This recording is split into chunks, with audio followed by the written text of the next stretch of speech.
पर ड्रामा बंद किया जाए। वज़रा से बड़ी गाड़ियां वापस लेकर गलने के लिए खड़ी कर दी गई हैं। वफाकी वजीर अब्दुल कादिर पटेल अपनी ही हुकूमत पर बरस पड़े।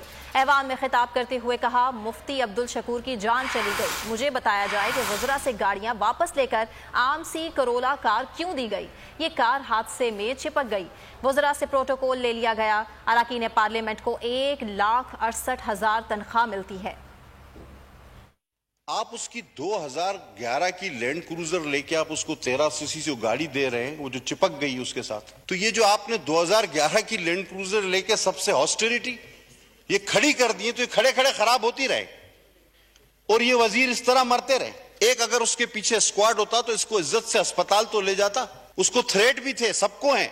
हम ऑस्टेरिटी करना चाहते हैं, हम इस कौम के गम में बराबर के शरीक हैं, लेकिन जब आप हम सब किसी को कहते हैं कि हमारी तनख्वाह 1,68,000 रुपए, तो आपके मुस्कुरा के मानी खैज मुस्कुराहट से नहीं देखता। इस हाउस में मौजूद मेंबरान और वजीरों के अलावा बहुत सारे ऐसे लोग हैं स्पीकर साहब जिनकी तनख्वाह हमसे ज्यादा है। तो मुफ्ती क्यों ना कहता कि जी गुजारा नहीं होता। खबरों का सिलसिला जारी है। वक्त हुआ है।